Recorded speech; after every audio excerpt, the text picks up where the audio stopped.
21 races down, 5 to go. Let's talk about who makes the playoffs. Okay, so I've spent the last few days working on this, looking over stats and stuff from the upcoming 5 racetracks and trying to come up with exactly what I think is going to happen here coming down the stretch to make hopefully the most accurate prediction possible for who makes the playoffs. So we're going to talk about it going into this video. Over here, I'm going to put the drivers who we are going to be talking about, which is the same group of guys we talked about at the end of the last race here at Pocono when we did the Pocono recap.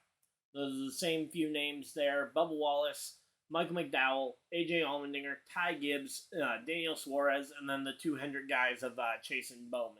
So first off, just from an overview, massive credit to guys like Bubba, who's in position to potentially make his first postseason ever.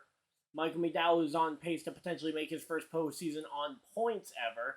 Same credit to Allmendinger, where if he can point his way in, it would be his first time not being a win-and-in driver.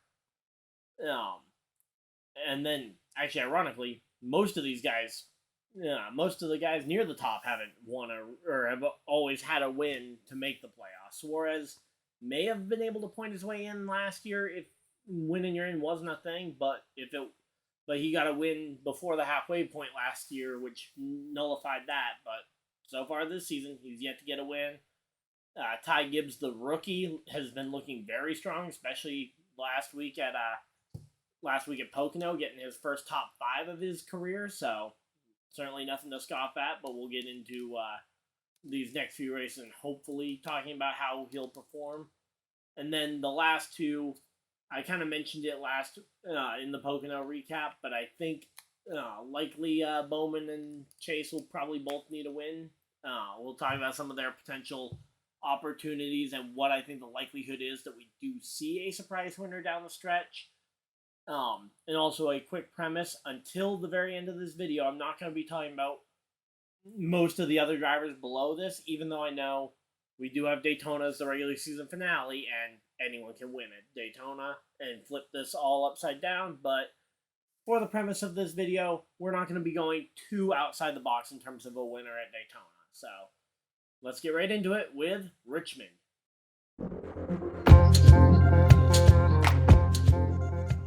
Alright, so looking at Richmond, obviously there's one big elephant in the room to discuss, and mainly right now we're looking at the first Richmond race as the best comparison because it was this year. Also, for a rookie like Ty Gibbs, it's the only comparison we have for a Cup Series start here. But Chase Elliott was injured in the before the first Richmond race, so we only have Josh Berry on the 9 car as a comparison outside of looking back to previous years. So we'll use Josh Berry and the number 9 car as an analog for that. But through the first 2 stages, the most consistent driver here was actually Alex Bowman with 2 7th place finishes in the stage. Although with how far back Bowman is, even if you were to repeat that and even move up a couple of spots, that's only about 8, 9, 10 points in the stages, which being that far back, being 50-something points back, not going to be enough for him to really claw back a ton, but he does have that. Ty Gibbs was another one that got some stage points, and I think the rest of the bubble drivers had just a quiet day at Richmond. In particular, despite this typically being a Toyota track, most evident by the stage 2 finish where there were 4 Toyotas in the top 10. Bubba Wallace had a very quiet day. Qualified 28th, comes home 22nd. This would be a big spot where Bubba Wallace could lose out on some points. Now, the benefit for Bubba Wallace is the news that came out yesterday, which is utterly stupid and forced me to have to rework this video.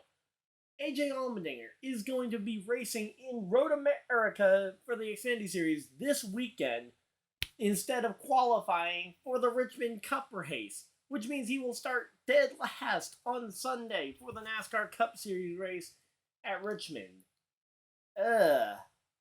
When you're in a points battle for the cut line, I get it that you are probably the best road course racer on the planet, or one of the best road course racers on the planet.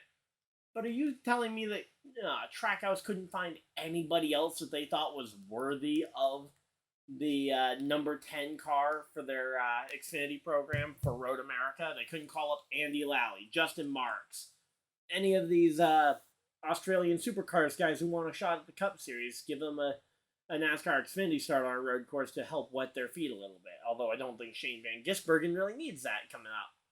But yeah, so Allmendinger starting as the tail of the field. That's going to kill his shot at stage points because it's not easy to get stage points at Richmond. And certainly on the short tracks overall the last few years, it has been tough to pass in this next-gen car.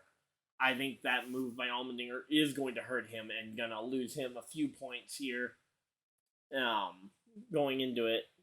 Looking, though, at the end of the race, now I know there was some late yellow and some strategy play that worked out very well for some of these drivers, but Josh Berry and that number 9 car were in contention to win, and we saw Hendrick cars in and around that front of the field most of the day, so I wouldn't rule it completely out that Bowman or Elliott could win.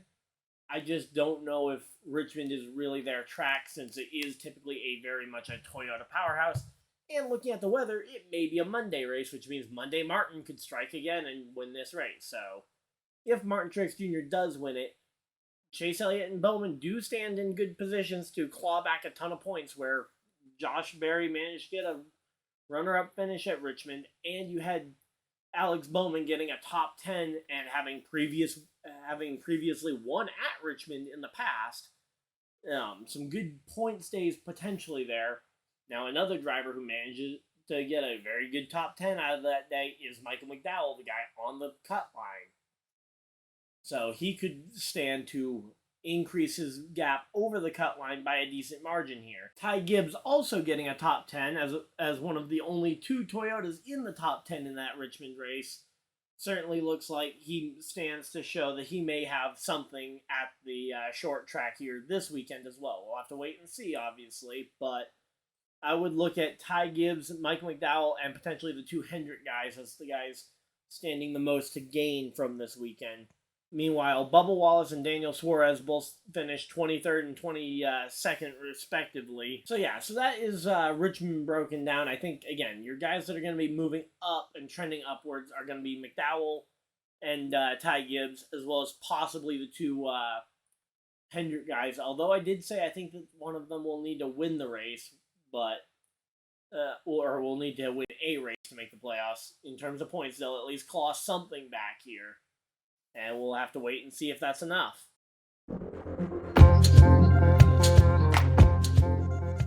Now we look forward to the Irish Hills of Michigan, and what was the site of a very interesting race last year, but we haven't had a Michigan race yet this year, so in terms of parallels, there are a couple parallels I am going to try and draw here. First off, obviously, Michigan from last year. And then the other parallel I can draw is Auto Club from earlier this year, which was actually before both Chase Elliott and Alex Bowman's injuries. So, starting off with looking at some of the comparisons directly to Michigan from last year. Bubba Wallace finished second place to Kevin Harvick at this racetrack. He's also won here in trucks. This is a very good spot for Bubba to claw back.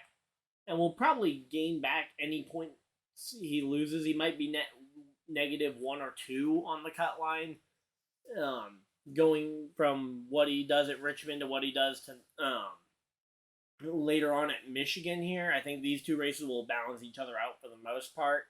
Again, maybe plus or minus a point here or there, but as long as he doesn't have a disastrous race at Michigan, he should be pretty good in terms of the odds to try and get a top 10, and certainly looking at the results, he should be able to claw back some points here. You also had Ty Gibbs getting his first top 10 of his young career at the Michigan International Speedway last year in the reserve role or substitute role for the injured Kurt Busch.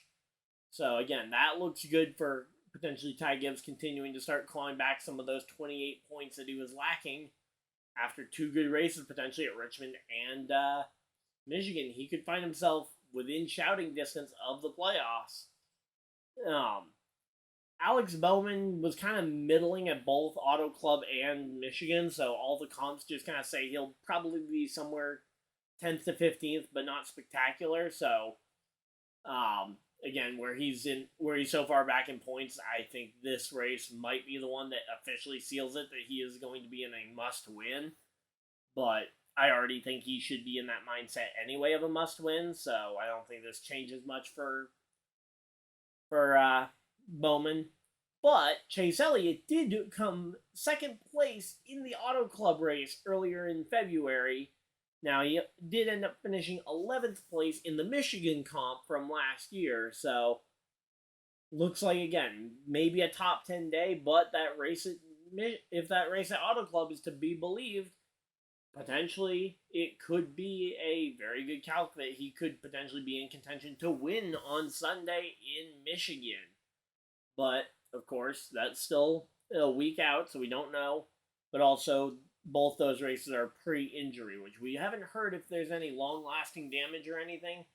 But clearly, Chase Elliott, since coming back from his injury, does not seem to be at 100%. And then, as I scroll further down the field here in the Michigan race, both Daniel Suarez and Michael McDowell had very bad finishes. I don't remember if McDowell was caught up in a wreck last year or not at Michigan, but I do remember that Michigan was definitely looked like it was going to be a Ford-style race with Kevin Harvick obviously winning it. So possibly McDowell did have some sort of fluke issue, or he was just really bad, but he was the last car on the lead lap, so McDowell very well could lose some points. And really after Michigan, if McDowell can just come in, if McDowell comes in, exits Michigan above the cut line, I feel very confident about his ability to make the playoffs, no matter who is right behind him.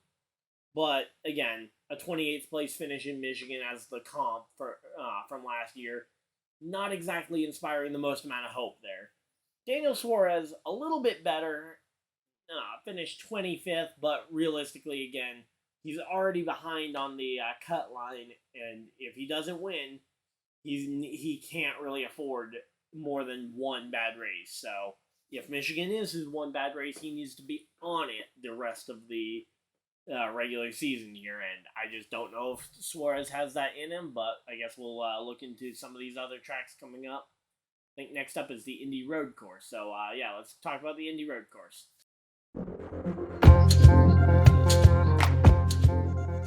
Going into the Indy Road Course here, we don't have an Indy Road Course from this year to compare up against, so I'm having to look at a lot of the road courses from this year is the main thing I'm using as a comp, although I did look a little bit at last year's Indy Road Course race results.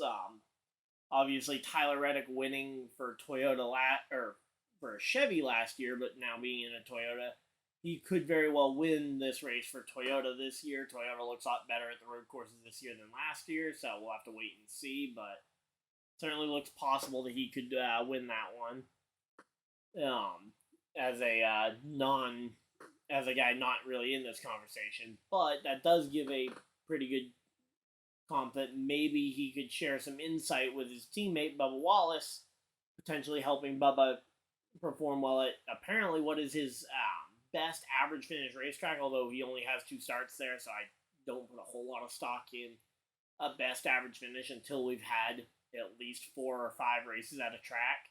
Because one bad race can really ruin an average. For example, AJ Allmendinger has had middle to back of the pack at most of the road courses. Sonoma so far being the big outlier where he got a top 10, I think maybe even a top 5 finish at Sonoma. But at Circuit of the Americas earlier this year, he wrecked out. And I think he also wrecked out at the Chicago Street Course, which I know isn't a great comparison because Street Course versus the Indy Road Course, not exactly a 1-to-1 comparison, but I could definitely see this being a race that, now Allmendinger has won the Indy Road Course in its original debut back in 2021 as a part-time driver, but I would say that this is going to be a very curious race to watch. Now, the other caveat here is that we are going to have a number of superstars in this race.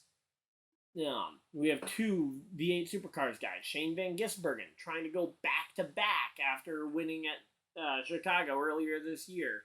And then you have another V8 Supercars guy. I can't remember his name, but he's essentially the number 2 V8 Supercars guy behind Shane Van Gisbergen.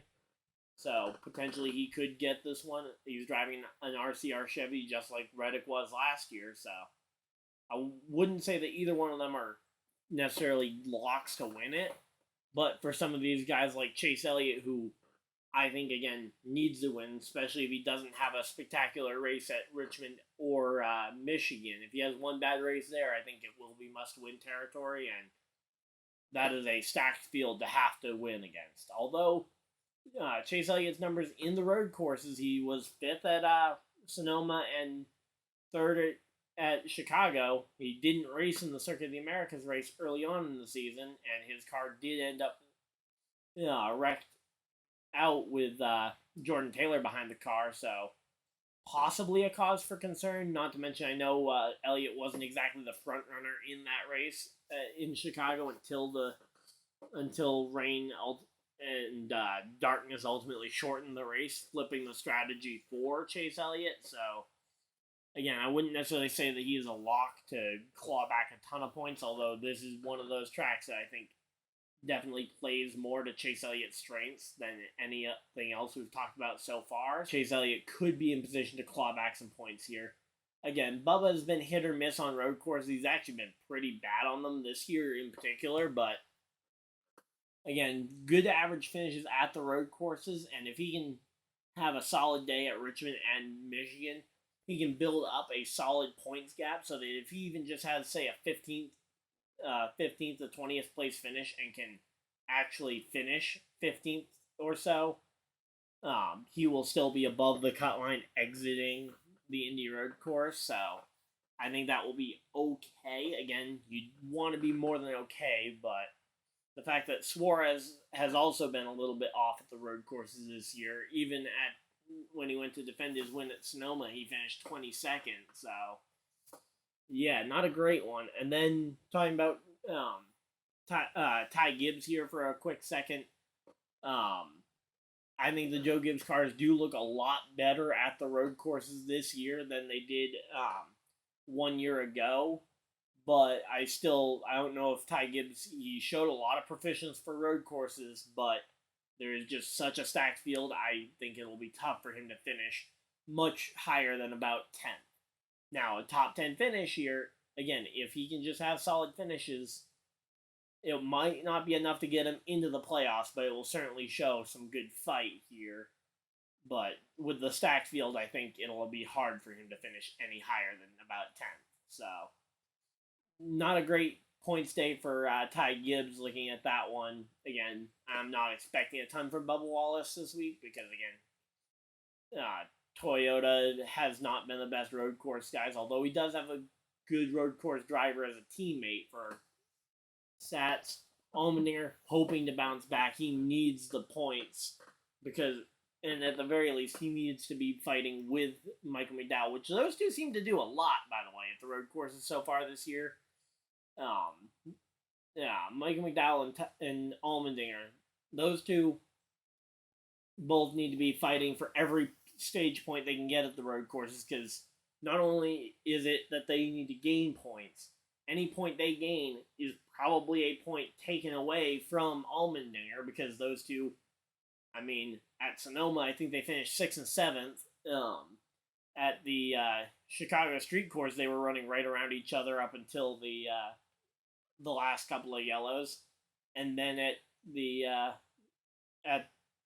Circuit of the Americas earlier this year, I remember that they were running near each other before a late pileup claimed Allmendinger. So, again, these road courses are going to be the story coming down the finish, especially with Allmendinger and McDowell on that cut line. But yeah, the big thing, though, is going to be watching to see how Bubba's points take a potential hit, and if we see a surprise winner who is a full-time NASCAR driver, say a Chase Elliott, say someone else random further back, maybe an Eric Almirola lucks into a win after a late crash. But Yeah, Indy Road Course, definitely one of the bigger question marks coming into this one, just because there isn't a lot of history at this track to look at. But, yeah, so ultimately that's how I think Indy Road Course is going to go. And then we head to Watkins Glen.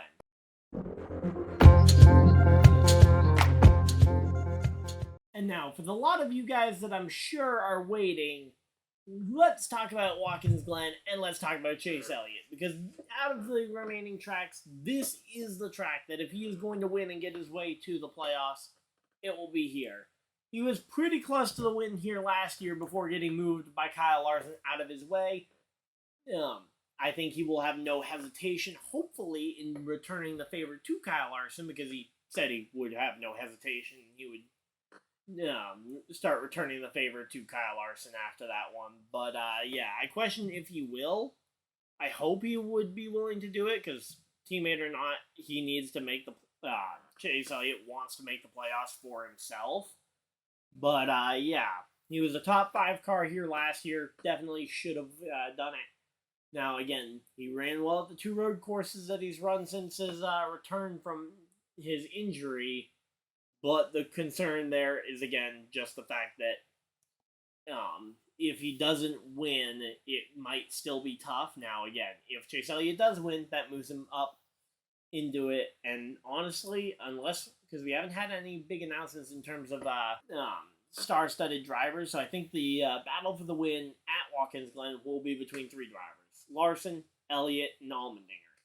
Now, that is very scary for someone like me who likes McDowell. Looking at McDowell over there, only about, he's probably at this point, he's going to be about, probably net even, probably about 10 points above Allmendinger. So if one of those two does win, absolutely McDowell gets bumped out of the playoffs for at least the time being. Now, there's a caveat to that, but that winner would obviously get moved in, and Allmendinger or Elliott would take that spot. Now, let's say, just for the sake of argument, that Chase Elliott wins it. Then it comes down to how badly does Bubba Wallace end up bombing at Watkins Glen? Because Watkins Glen is statistically one of his worst racetracks, and Toyota as a whole, outside of MTJ and Kyle Busch, hasn't really had a super strong presence at the Glen in recent years. Obviously, they don't have Kyle Busch anymore, and they don't have, and obviously Martin Truex is still there, so MTJ could show up and win this race, but I think that will be a question mark coming down the line.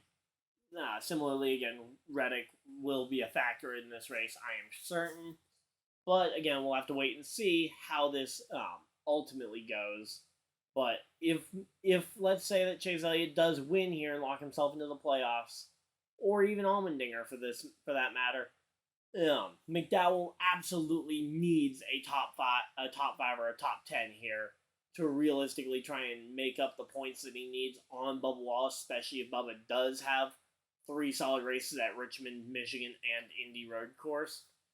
Because there is a bit of a points gap currently built between, it's about 10 points between Bubba and McDowell. Now, again, McDowell can claw back a lot of points at the 2 road courses here, especially if Bubba does have a bad day at, say, the Indy Road Course. So, McDowell could still find himself in playoff position, even if, say, Allmendinger or Chase Elliott win at Watkins Glen. Now, I don't necessarily anticipate Chase Elliott shocking everybody and winning at Watkins Glen, although I wouldn't be surprised by it. Again, I think, and then a lot of the points from the previous clip about other comparable road courses this year, McDowell, I think, is probably the most consistent road course racer in the series at this point, and I don't see him missing out, so I think he will be within, I think he'll be plus or minus about 5 points on the cut line if there is a new winner. If there is not a new winner, so let's say, for sake of argument, let's say in this situation, Kyle Larson wins it at the Glen for the 2nd year in a row. Then it will be interesting because obviously Chase Elliott would move way down the line. AJ Allmendinger will be in a very tight points battle. Again, I'm expecting at this point maybe plus or minus about 10 points on the cut line for McDowell over Allmendinger. I think he will still have a lead for now. If Allmendinger can outpoint McDowell, and let's say McDowell finishes, let's just say 6th to 11th, and let's say Allmendinger is top 3, that is going to be some points gained, especially if Allmendinger can earn some stage points at the Glen as well. Could send them into Daytona in a pretty much dead even heat. Now again, it'll depend on what happens with Bubba Wallace. If Bubba Wallace tanks as hard as I'm potentially predicting him to tank at the 2 road courses, both drivers could be above the cut line, and it could be between them and Suarez for the final playoff spot. But I think that realistically, it'll be about a 10-point spread between Bubba Wallace, McDowell, and Allmendinger for that final for those final 2 playoff spots. Again, if there is not a new winner at Watkins Glen.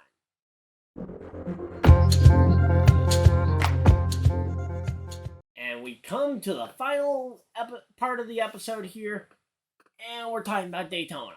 And this is where the discussion gets cracked wide open, and I will try to keep this somewhat brief because I know this video is going to be a little bit longer than I normally like to try and keep these silly season episode or these playoff battle episodes, but I feel like we do need to talk about what could happen here at Daytona. So first off, throwing the random winners, I'm just going to list off a bunch of drivers who could win and upset this playoff cut line.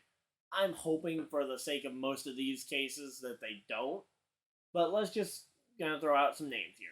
Corey LaJoie, Eric Almirola, Noah Gragson could all potentially steal a win here. But Bowman, well, I was gonna say Stenhouse, but Stenhouse has already won this year, so he wouldn't break the bubble. But Justin Haley, Allmendinger, almost any driver in this field could win this race at Daytona. And realistically, it is a very random roulette style race. But to their credit, Bubba Wallace has been extremely good at Daytona over the last 3 or 4 years. Very consistently getting top 5, top 5, top 5, top 10, top 10 at a track that is fairly random. So if Bubba Wallace, let's just say in this hypothetical scenario, Bubba Wallace enters the playoffs, let's say, as I said in the last clip, about plus or minus about 10 points on the cut, 5 to 10 points on the cut line. I think Bubba Wallace has the skills and the awareness, hopefully, to protect those points, again, assuming no new winner. Michael McDowell has been one of the better plate racers over the last few years, and I feel like a lot of that has been credited to the Ford program, and to an extent, I would say, look at the fact of the Ford program, and if Ford really wants to get him into the playoffs, Ford really doesn't have any other dogs in this fight. I mean, looking at the names on the side of the list that we've been talking about again, you got Bubba Wallace in a Toyota, you've got AJ Allmendinger, Chevy, you've got Michael McDowell in a Ford, and then you've got Ty Gibbs, and then the 2 Hendrick cars, that's another Toyota and 2 Chevys. There is a lot of competing interest, but honestly, again, if McDowell can just get in a draft with the other Fords and run, even if, say, an Eric Almirola wins the race, which would be a surprise winner, I could see McDowell accumulating the most stage points here and potentially pointing his way past Bubba Wallace to be the last guy in if we do have a surprise winner at Daytona.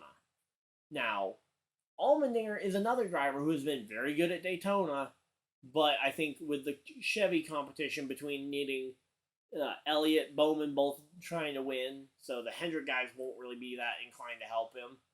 Austin Dillon still going to be trying to win his way to get in as well, because I haven't really talked about him because he's had such a bad year, but he could still win at Daytona, so I would be hesitant to say the RCR guys would help him. Maybe Justin Haley would help him out, since Haley doesn't have from what I've heard, Justin Haley doesn't have a lot of ill will at all towards colleague racing. Obviously, he won't be driving for the next year, and he wants to make the playoffs himself, so then maybe there might be a little bit of not that much, but I think Haley would be a driver he could trust, but a lot of that Chevy camp, there are a lot of allegiances in a lot of places. The Spire guys are either going to try and help get Corey LaJoie into the playoffs, or they're going to probably be more inclined to help their Hendrick-affiliated teammates, since they get a lot of help from Chevy. And then you've got, obviously, the Trackhouse Chevys, which are going to try and help get Daniel Suarez to the playoffs. So, Allmendinger, I just don't think...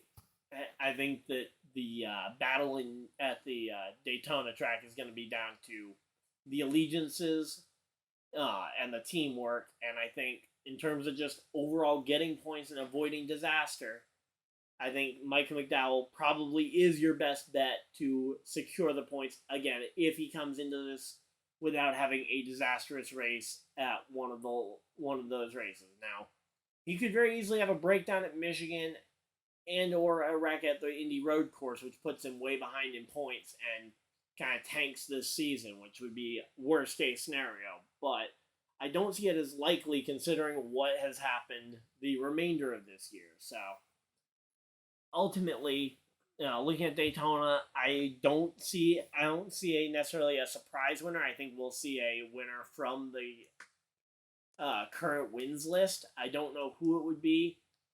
I could also see one of the RFK guys potentially snagging it, but again, where they aren't necessarily a current winner, they're 100 points above the cut line, and hence why we haven't talked about them at all. Unless we see 3 or more surprise winners at the final 5 races, there really won't be a talk about either the RFK guys or Harvick. And I think any of those 3 could very well win this race. I would say that Buescher, maybe Keselowski would be a good bet to try and win the race, but again, no surprise winner, plus McDowell having the allegiance at Ford. I think McDowell is a lock, pretty much, to make the playoffs. And that final playoff spot, I would say it's a toss-up, but I would actually give it to AJ Allmendinger. Now, I know. Massive bias here. I am a big fan of both AJ and Michael McDowell. But realistically, again, looking at Bubba at the road courses, I could see him absolutely imploding. And then if he does get unlucky at Daytona, it could happen. Now, realistically, I don't see Bubba missing it by much. Even if, let's say he does end up wrecked at Daytona, potentially wrecking at Daytona would be worst case scenario. But let's say he's had bad races at, say, both road courses. I could still see Bubba Wallace being within about 5 to 10 points of Allmendinger. And obviously Daytona would make the difference. I just don't know if I would put enough trust in Daytona to try and secure it.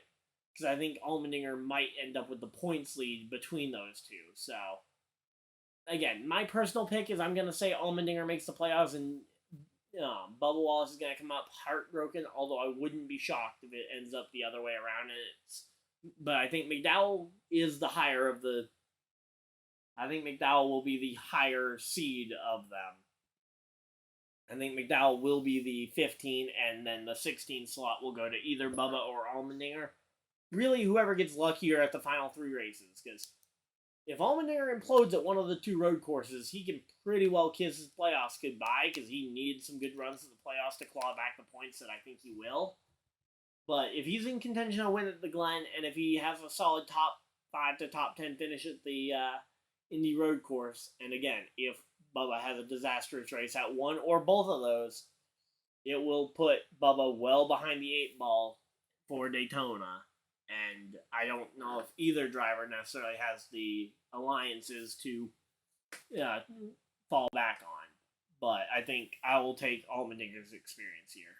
So here on the screen right now are my top 16 drivers who I think would make the playoffs in this hypothetical world. Obviously, you have the drivers who have already won. Martin Truex Jr., William Byron, Kyle Busch, Denny Hamlin, Kyle Larson, Ross Chastain, Christopher Bell, Ryan Blaney, Joey Logano, Tyler Reddick, and Ricky Stenhouse Jr. You also have guys like Kevin Harvick, who started this conversation over 150 points above the cut line. I don't think he drops that drastically in 5 races. I'm not even sure it's possible to drop that many points in 5 races. You know what, Kevin Harvick? Go and prove me wrong and tank that hard. I don't think it's possible. Then you've got the two RFK guys of Brad Keselowski and Chris Buescher, both over 100 points above the cut line. Again, hard to tank and lose out that many points on the cut line that quickly. And then you've got the final two spots going to Michael McDowell in the 15 slot and AJ Allmendinger in the 16 slot. I think those two road courses at the end are going to be the difference maker, and especially where the two of them are going to be battling with each other. It's going to be about maximizing stage points, and it will really put in big emphasis on any bad day that Bubba Wallace may have at those tracks, because those two are trying to outpoint each other. McDowell and Allmendinger are trying to outpoint each other at the road courses. Every point will be important for them, and I think they could go into Daytona realizing that, wait a minute, we both have ended up outpointing Bubba Wallace to this point. Again, not necessarily a guarantee. I could very easily see myself being wrong and seeing Bubba Wallace popping back up into this picture. But for now, these are my playoff predictions. Starting before the Richmond race here that will be happening tomorrow. So if you guys are watching this as it drops, hopefully you guys enjoyed it, and I will see you guys in that live stream tomorrow or in my race recap afterwards. But until next time, hopefully you guys enjoyed, and I'll see you guys next video. Live stream, whatever you guys decide to do with the rest of your day. Have a great day, everybody, and goodbye!